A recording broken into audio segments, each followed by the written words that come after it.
intend to have a discussion with Carlos about the film after you've seen it, or to say nothing at all. So if we all collectively decide to say nothing at all,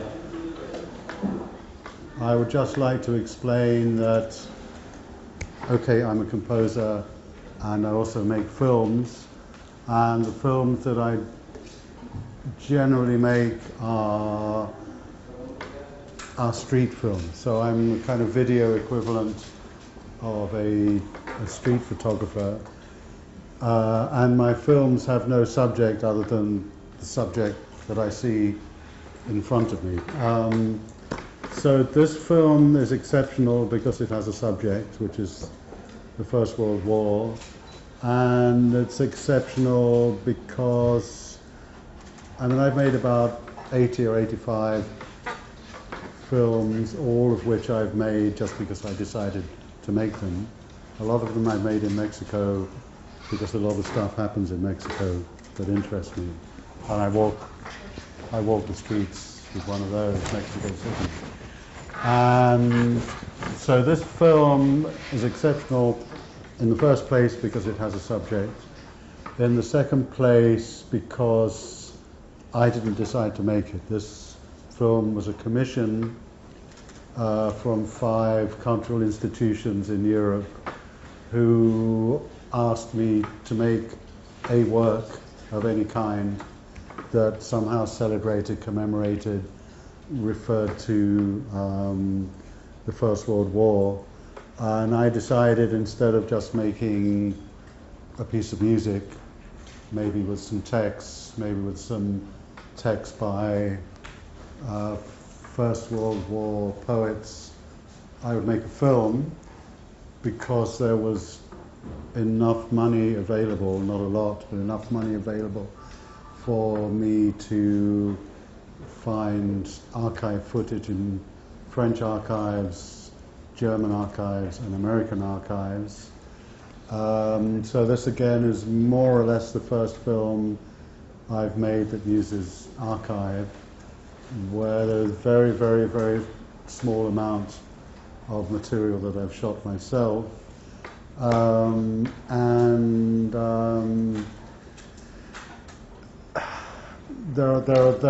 are a lot of levels of different kinds of archives, different kinds of visual archives, film archives, photographic archives, paintings, and text, visual text represented on the screen.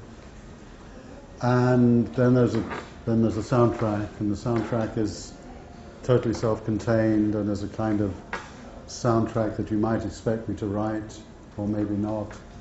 And the soundtrack is 1, 2, 3, in 4 sections. There's instrumental music, then there are 4 songs, then there's more instrumental music, then there are 4 more songs. And as I say, that tells you a lot about the process of making the film, but it tells you nothing about the film.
all I can say after watching this overwhelming, it's the horror, as Kurtz in The Heart of Darkness would say. Yeah.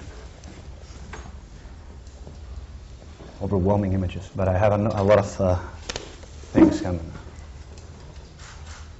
Okay, so there's not a lot to say. I'm kind of interested in what you lot think, because I've seen this film quite a lot, obviously, in the making of it, and screenings like this, and also the ideal way of presenting this is with live music, live musicians, and the singer in front of the screen. So my relationship to this film changes in these two modes of presentation. As a film with a pre-recorded soundtrack, and as a live performance with a film. And obviously from an audience point of view, the relationship between images with the soundtrack and images with live musicians performing in front of the screen, with human beings playing musical instruments and performing musical tasks in front of human beings who are performing a lot of sometimes dangerous tasks and sometimes bizarre and comical tasks on the screen. I'm not sure how this sentence will end. I don't know. It brought a lot of things. I mean, dehumanization. I mean, a grim vision of humanity and human capacity for destruction, and so forth. Yeah, but, and the last time I saw this film was in fact in Tepoztlan a week ago, and I came out of the hotel having just watched CNN for the first time for a long time of the Syrian war, and there was a scene of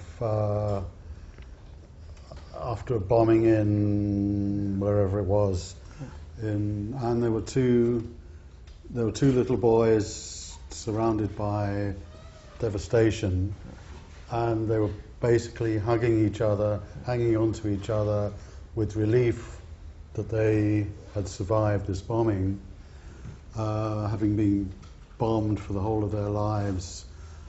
And then I kind of related that to the sequence in the film where children are represented by their only task is to kind of imitate their elders, bombing the shit out of each other, basically. And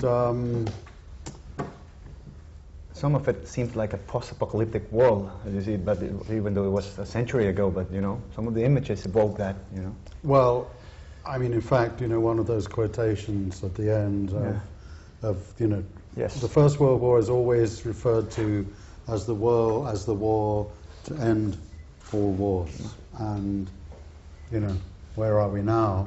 Whether we're in it's an endless this cycle. civilization or we're actually in this city. And the there's also there's as you said, there's this whole question of dehumanization. There's also the representation of the first armored war. So planes and tanks, even airships, fighting against very, very vulnerable human bodies, which is another not very profound point about that war and about this film. And then also I found the irony, the contrast between the preparation for war, with all these kind of beautiful young Frenchmen, looking as though they were in a kind of fashion parade.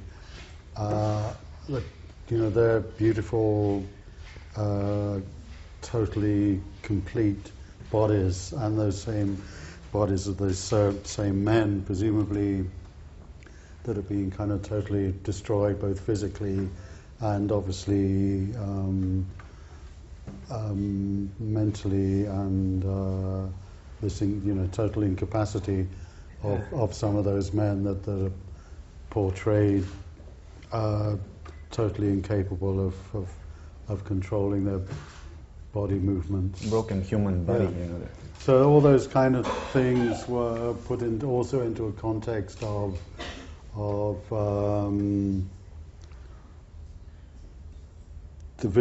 artwork, the paintings that in fact represented. Were those expressionist? They're all kind of expressionist paintings that also represented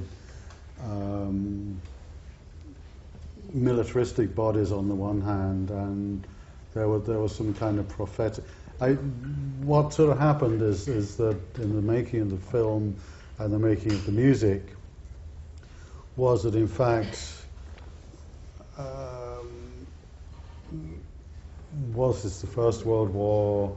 Was it the Second World War? Mm-hmm. There's one song that I wrote that became, in the making of it or the performing of it, a kind of Nazi war march, and so this whole kind of terrible sense of inevitability and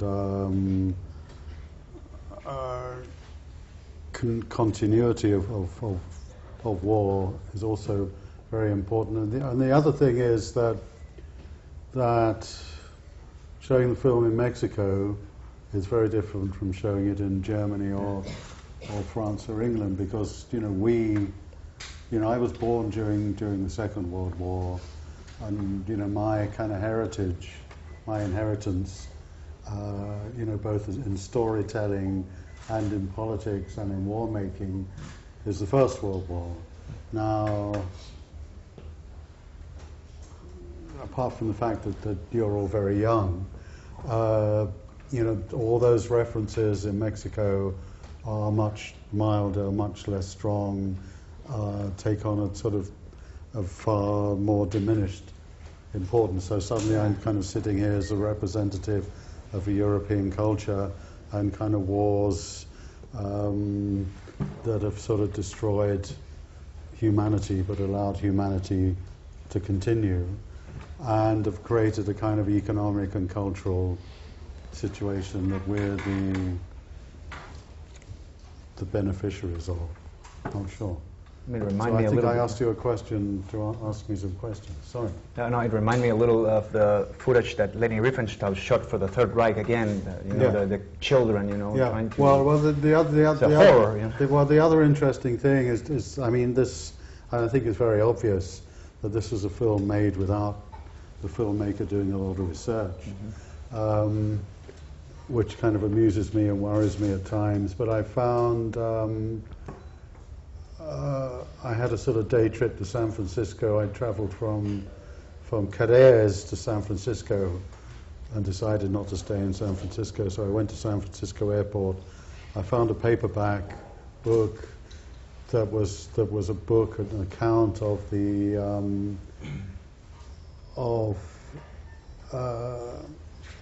of the 1936 Olympics and the competition between the American rowing crew and the German rowing crew, and the Americans beat the Germans.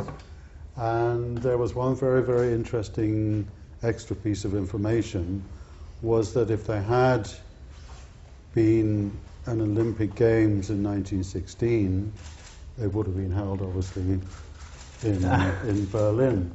So I kind of Googled 1916 Olympic Games, and there had actually been postage stamps printed, so the whole thing had been prepared long. So, and there's this whole thing again between the athletic body, producing kind of achievements that have to do with sport and excellence, and the human body, basically producing the means either to shoot, to kill people, or to be killed.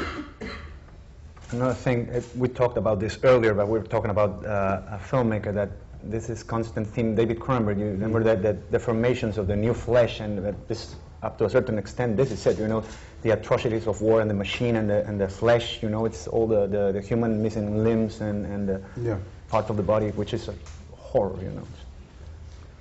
So, Do you want to say anything? Yes, Otherwise, it's I have some comments, Mr. Nyman.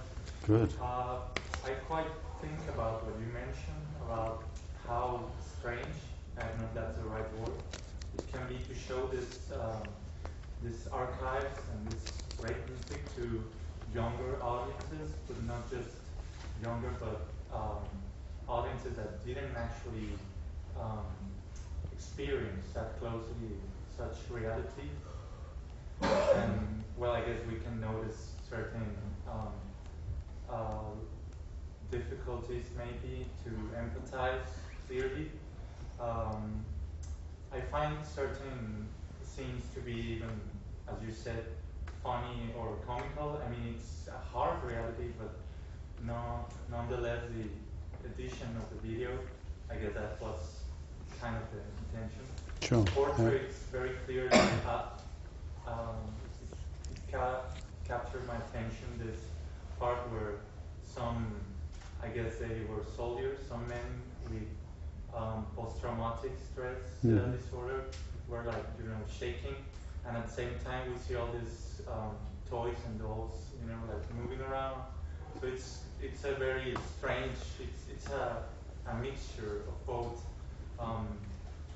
hard to digest feelings, but at the same time, like you say, a funny truth behind the facts. And when it first came up, it just seemed strange to me, but then with the kids playing around, acting like soldiers and shooting each other, that's even a game that many kids play here. Sure, yeah. Even if we didn't have a great war, but the idea of violence as a child's play, it's strange, but seeing this after such events is shocking. And also this, I guess it was a theater play with this couple being in love on a plane, bombing around. Bombing Paris, yeah. But it seemed to me like after such a hard to digest war, this could be the perfect dessert for the mind, to play around with the symbols and the facts and try to forget about them in a playful and childish way. First I thought, well, these are kids, so maybe the fact that they don't see so directly the reality beyond those symbols. But then you see this theater plays and all this stuff, and you begin to wonder, what is it about? Is it not being taken seriously because of a lack of consciousness, or maybe it's consciousness trying to be suppressed through this play around? So, that's something I wanted to share. Well, that's that's very interesting. I mean, sense of loss. And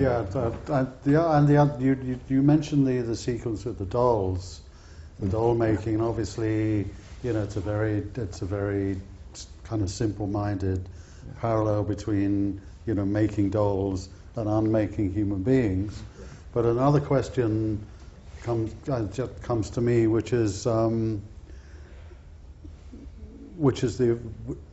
whole question of archive availability, which is why were certain things filmed? Yeah. I mean, so why was that sequence of making and it's also this sense that behind the war there was a lot of other things going on. So there was the German bourgeois wedding, and there was the making of the dolls, and basically the filmmaker behind this film is Dziga Vertov. And I have a very close relationship with Man with the Movie Camera, and there are certain sequences which are kind of directly parallel to Man with the Movie Camera. And also Man with the Movie Camera is a film that is basically about hands and about making. So this was my thinking with this film, so the making of the dolls, the unmaking of the bodies, and also the making of the planes, and also you look at all those plane makers, you look at those old guys in the plane making factory, in the German plane making factory, and they're using beautiful kind of skills to cut things out and make things fit and to polish things. And these men, 3 years earlier, were making beautiful furniture. The architecture of aggression. Yeah, exactly. So suddenly these trades, these skills, are kind of translated from civilian life to military, and that's kind of interesting. And the other thing that interests me is the presence of the camera. So when I did the similar thing in Tepoztlan, and I said that the First World War was the first war that had been filmed, and somebody got up and said, no, the Mexican Revolution was the first war that had been filmed. So I kind of was corrected, but then I kind of made the point that a civil war is very different from a kind of a global war that has kind of affected culture and history and economics ever since. But I think, I mean, as a kind of the kind of filmmaker that I am, the street filmmaker, there are certain sequences that are shot by those cameramen in a way that I would myself shoot them. So there's a beautiful sequence of the guy, the professor, and a kind of panning shot across 6 men whose faces are disfigured. Yes. Now, that's exactly that's the footage as we found it in the archive, but it almost feels that I found the footage, I found a still photograph, and that I did the camera movements. Some very, very strange things happen in the film and happened to me in the making of the film. And some things seem, to confess, some things seem very relevant, other sequences seem less relevant, and some sequences seem, well, if I re-edited the film, they may disappear. So I have to be that honest.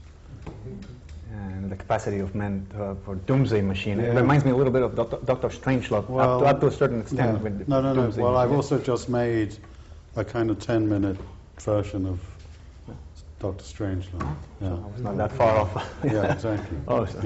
Yeah, but again, that's the theme. I think I was very disturbed by the images of children after seeing all this horror. I think it was how we create this, I'm going to say it in quotes because I don't like to narrow ourselves down, but this humanity that we've been talking about, I don't think it's dehumanization, but humanization. Mm-hmm. They make us think that war is okay and that we need to make these things in order to go improve ourselves, and like the poetry in the end. Mm-hmm. So I think it's very shocking how pure we can be, and then how we can rot ourselves through simple things here, and through these things that even bring us forward, like the motors, all the airplanes, all the machines that they were creating, which were amazing, but could also be used for. Well, yeah, but they were technology as a means of destruction. Again, absolutely, and it continues. Again, Kubrick, 2001. Remember the ape with the bone, and it's a weapon. Suddenly it's a means of destruction. But if we didn't die, we couldn't evolve. But the trouble is, you could make it. Not that you would, but you could make a film like this using hundreds of different sources of material on a kind of daily basis. And that's, to be honest, especially in Mexico. Yes. I also made a film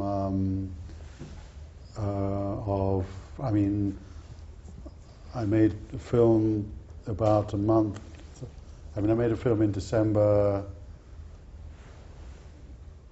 Yeah, I made a film about the 43 Ayotzinapa students, which I made about 1 month or a month and a half after the students had disappeared, and it was made from from photos and posters and demonstrations, and I felt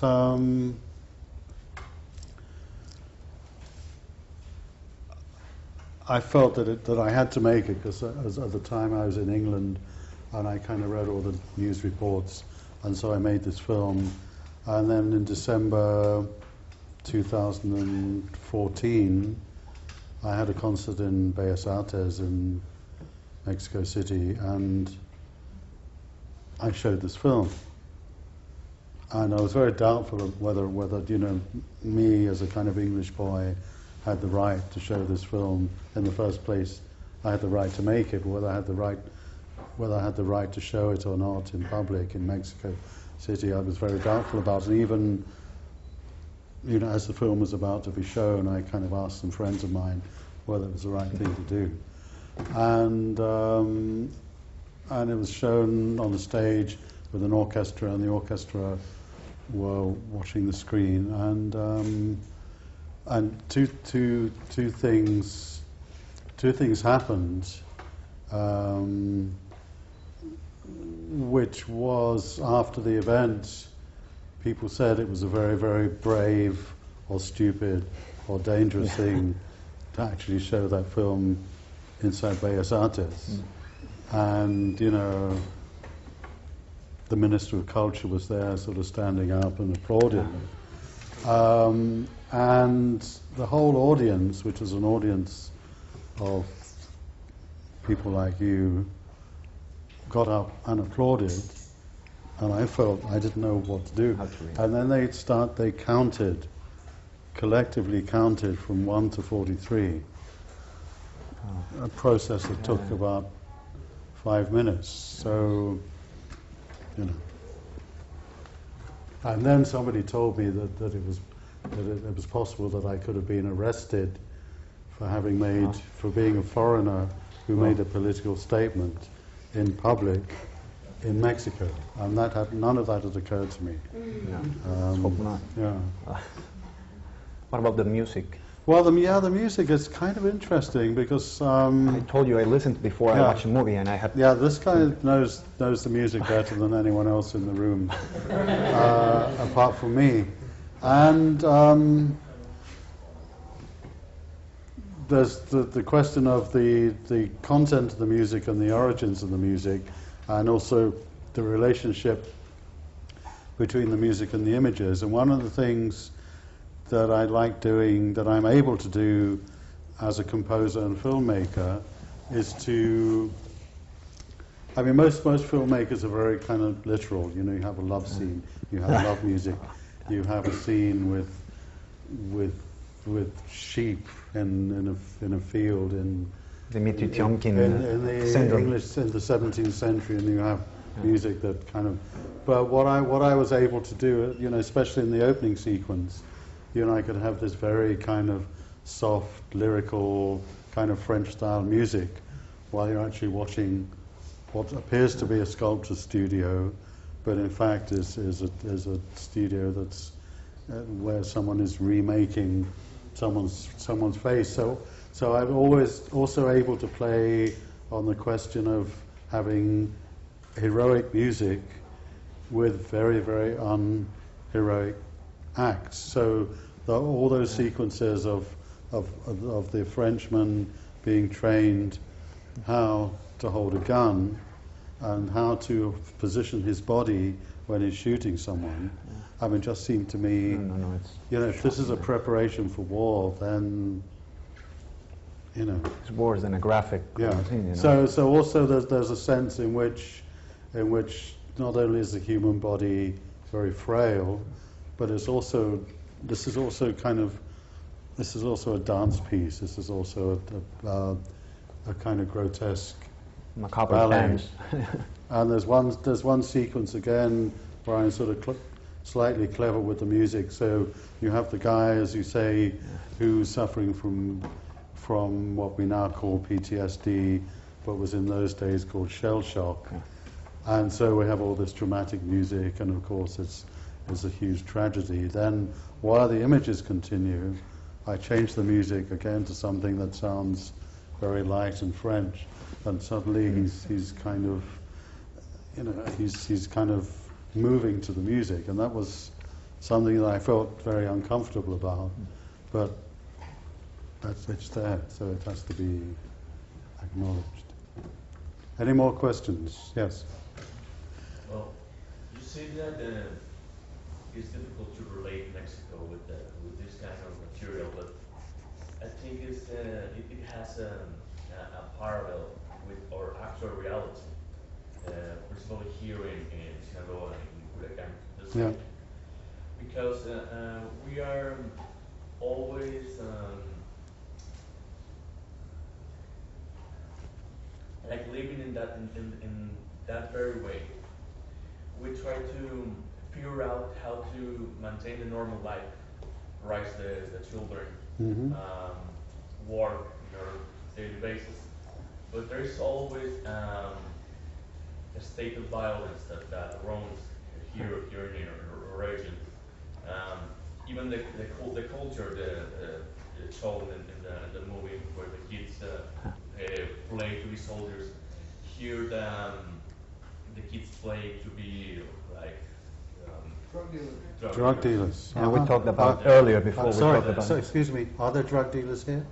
In Kulit, not here. If you are, please come in this town. But this is, you see, this. Let me just say, because I've sort of lived in Mexico City for 9 years, and I have a deeply superficial knowledge of Mexico, and so. My knowledge of Culiacán until I kind of got off the plane was very very limited. So I've learned more about Culiacán in one day than I knew in 9 years. So I'm kind of with you. And also I guess, you know, the kind of the extremes. I mean, the one thing that I guess the film doesn't show.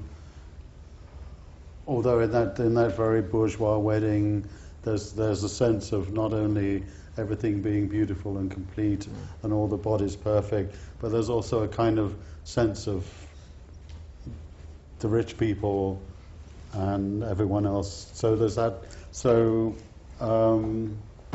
yeah, carry on. I'm more interested in what you're saying than what I'm saying. Well, it's not that.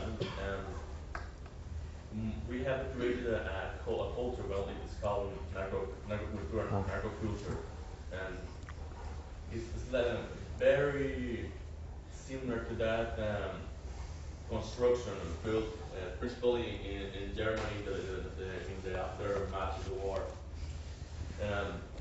It said that the consequences of the First World War were the seed of the Second World War, because not only the damage made, but the anger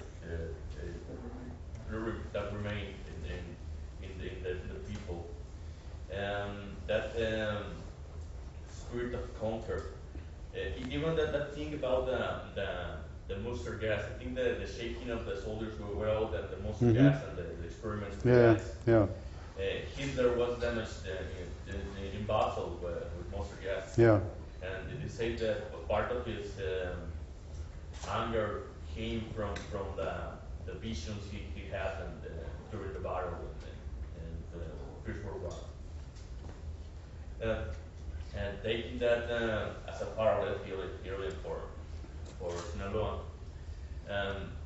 there's an historical rampant rage from, as you say, the lowest strata of society that have the desire or the eager to get the power, the money, and it's kind of like parallel to like I can see between the construction or destruction made by this war and what we live in our daily basis here in Sinaloa.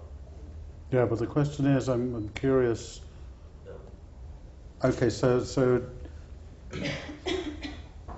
to the Western mind, you know, I know a lot about the Sinaloa drug cartels, right?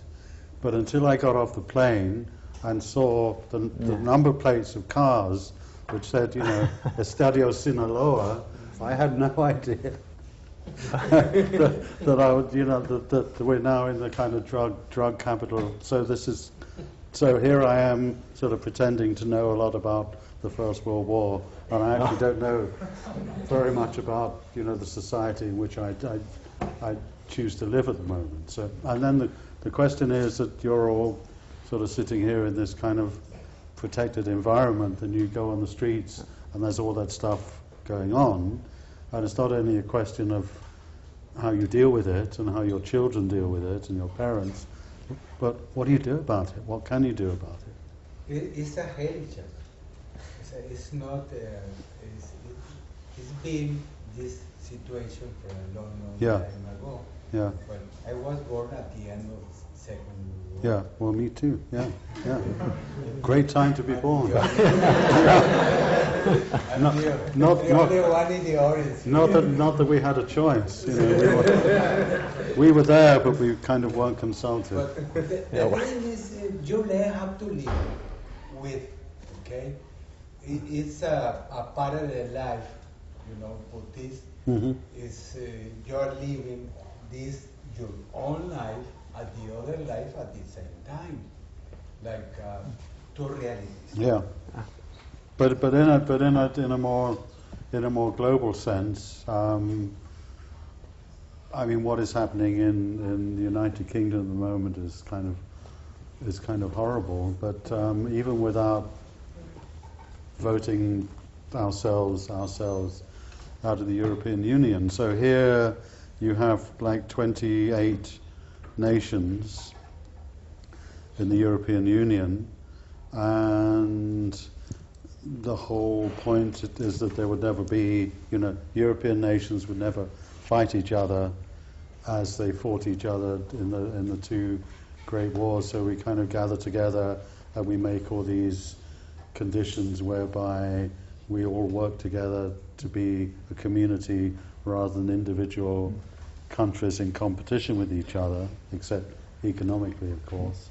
And what happens when there's an external threat of Syrian refugees, there's no kind of collective decision making. You know, Slovakia puts up a fence, Austria puts up a wall, so the whole kind of group ethic sort of immediately kind of breaks down.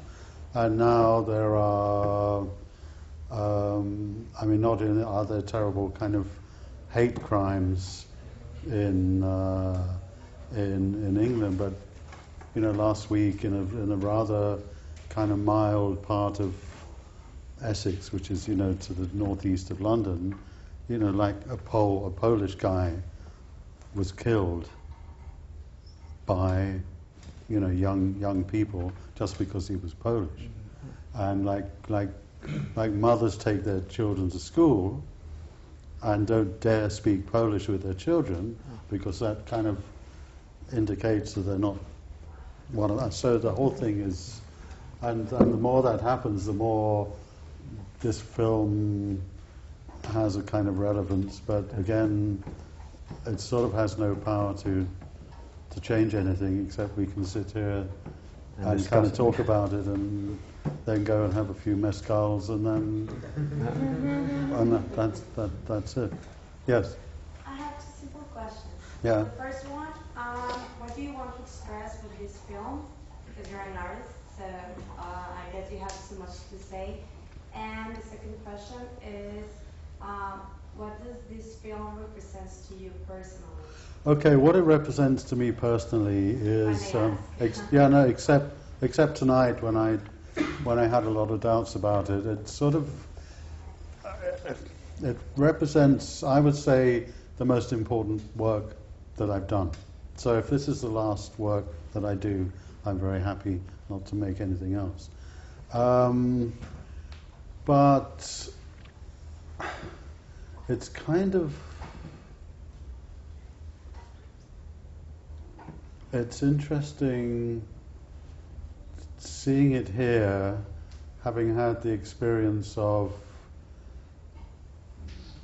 sitting inside the James Turrell piece tonight, and I kind of sat and watched it or experienced it, or and it struck me that the experience I had there was exactly the opposite of the experience, if I'd been a member of the audience, that I had here. Is that James gives you time and space to observe and to think and to reflect about everything or nothing, and to reflect about his work, or the space that the work allows you to think about everything else. And I don't give you any time, and I don't give you any space, and this thing, because the sound level was kind of unusually high, it didn't really give you time to consider anything. But then the answer to your question is, I don't know. I really don't know. I mean, this film was made as a kind of improvisation. And it's an improvisation that is partly, and this will surprise you, is partly influenced by money. So I was, as I say, I was given a certain amount of money by these 5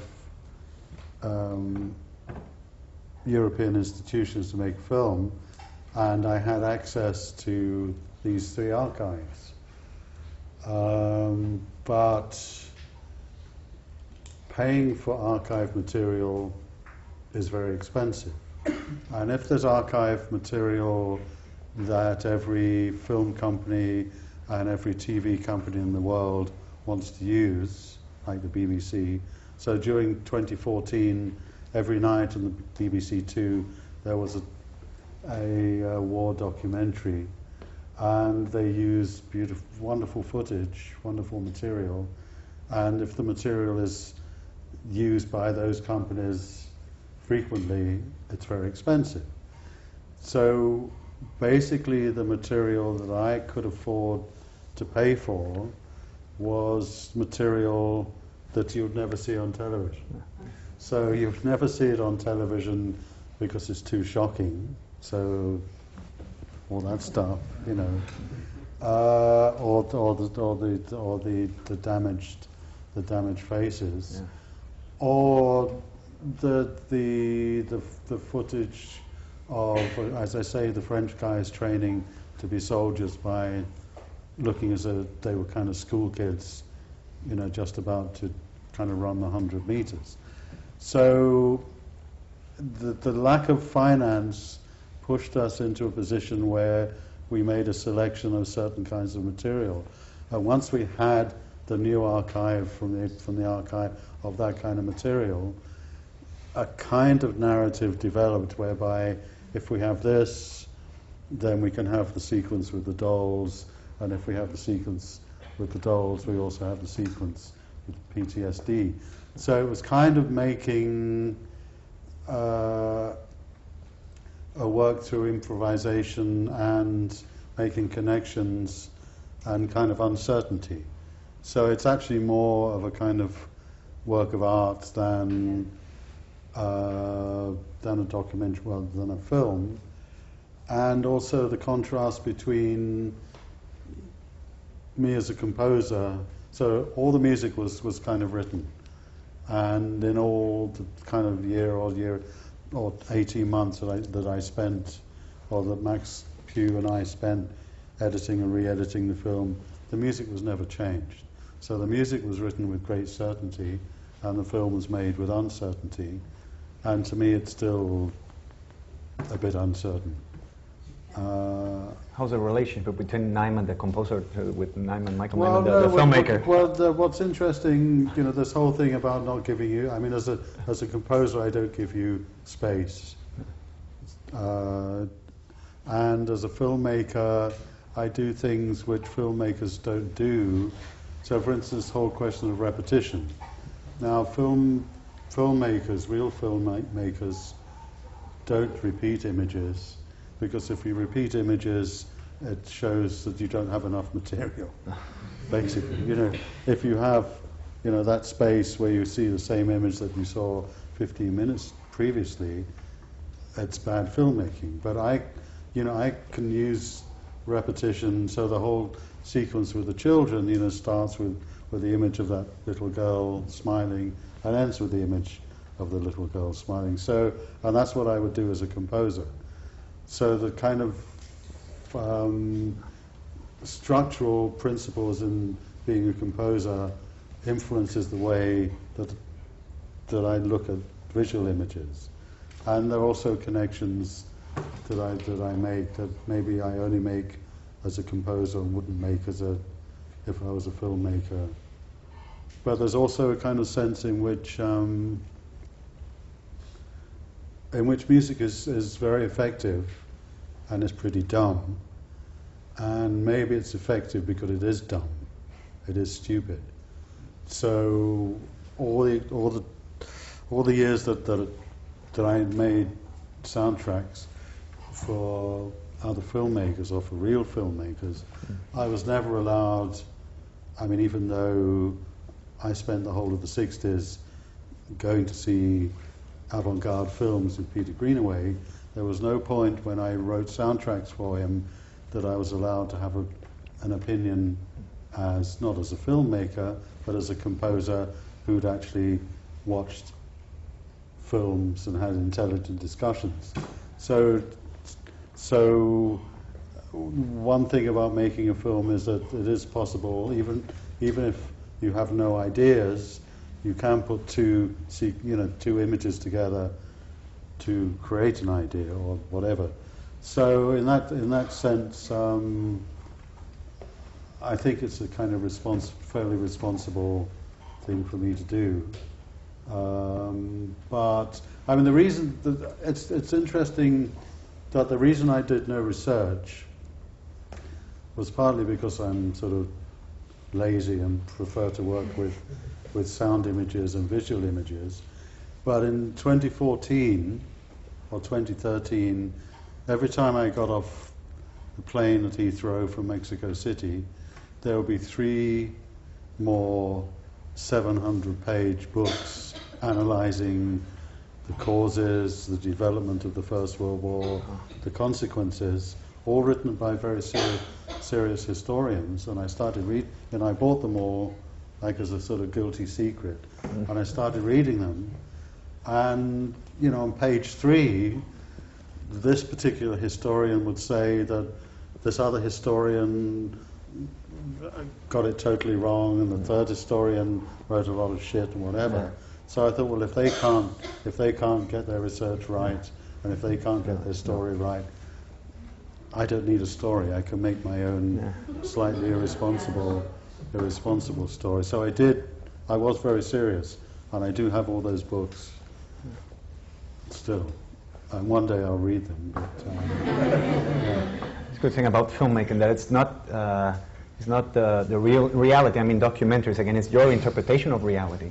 So the problem with making documentaries is you have to do your research, and which is interesting. And there's this whole question of reconstruction of certain scenes or whatever. And the beauty of the archive is that you have those scenes. So, as I say, that sequence of those kind of 6 men standing, looking damaged, if you wanted to reconstruct that or kind of created the situation where that sequence is actually shot, it's kind of it's pointless. So, and there are in the film there are lots of, there's a whole kind of range of archives. Obviously, there's the film archive, and this is a confession, all the instrumental music was music from my own archive. So all that music had been written for another purpose. And the 8 songs were songs with poems by 7 out of 8 poets who'd written poems during the First World War and who who died during the war. And there are 8 pieces of music that I selected that already existed, 2 by English 17th century composers and 6 by 19th century composers that became the basis, the backing tracks for the songs. And I also kind of mixed, so the Beethoven German composer had a text by an Englishman. A piece by Chopin had a text by a Hungarian,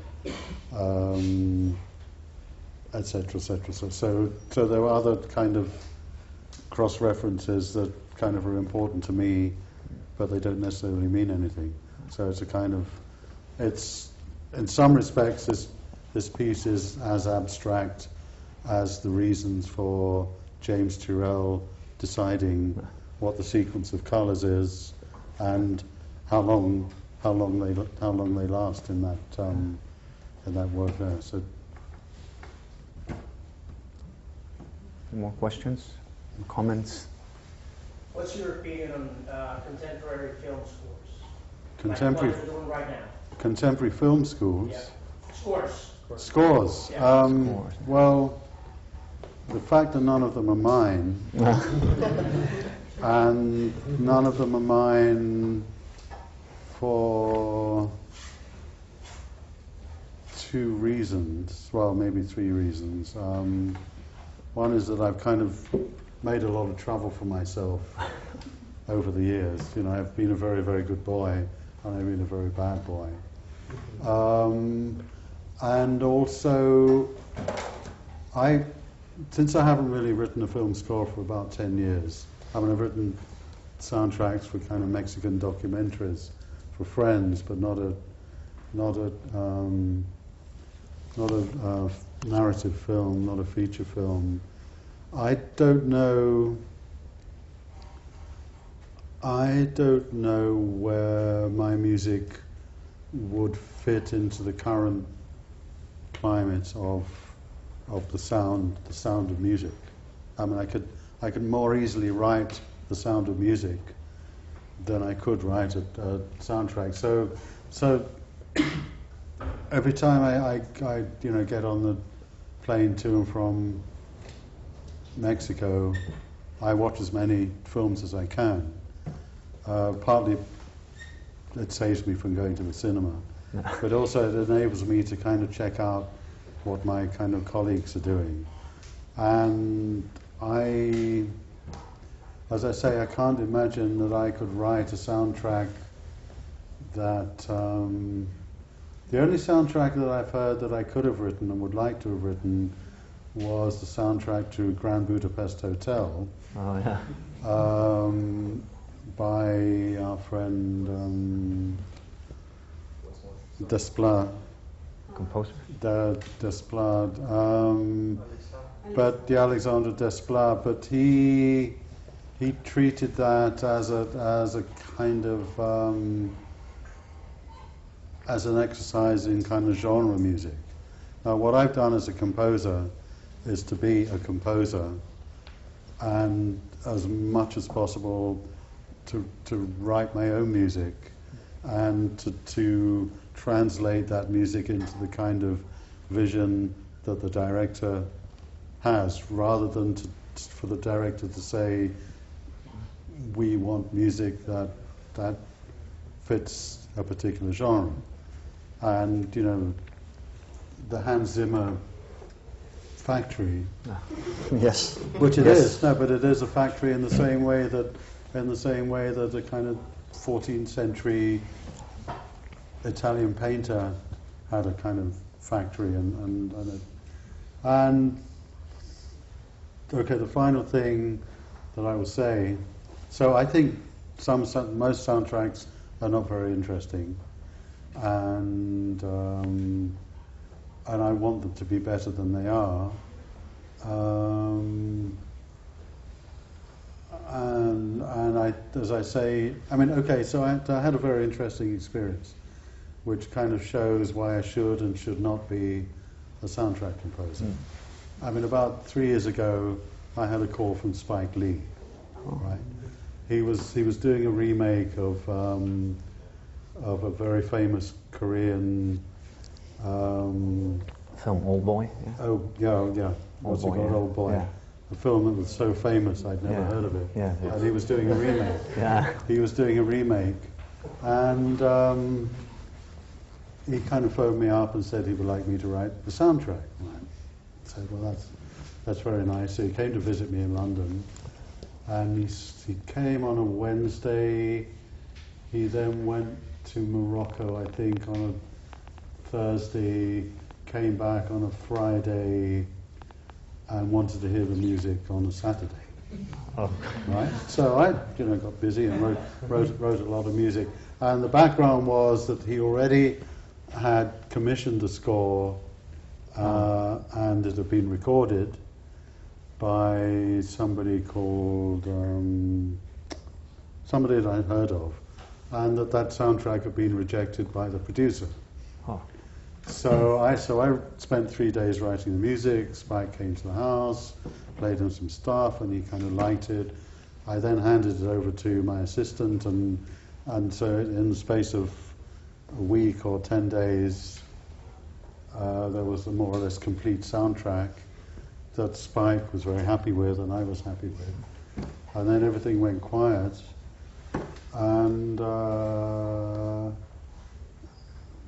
we then inquired why the whole process had slowed down and gone still and gone silent. And then there was a message from the same producer who had rejected the previous orchestral score, and he rejected mine, not because it was not good music, whether it was good or bad didn't really matter, but simply because it was the wrong genre. He wanted a genre of He wanted the thoughts. Yeah, he wanted kind of music for aliens, Yeah. which I wasn't asked to write and couldn't write. I wouldn't have agreed to write it. So unless you are kind of desperate to continue a career as a soundtrack composer, if I can, in that same amount of time, sit at home and write a symphony or a song cycle that uses the text of Sor Juana, I'd much rather do that, because at least I am the only person who kind of judges the work, and my work is my own work, and it's not being affected and molested and attacked by anyone else. But on the other hand, sitting at home and writing a set of Sor Juana songs is not quite as thrilling as being involved in the film industry and going to Cannes and all that stuff. So you have to sort less of glamorous. Yeah, it's far less glamorous, but also far less time consuming. Okay, I think I've consumed enough of your time. Thank you. Thank you.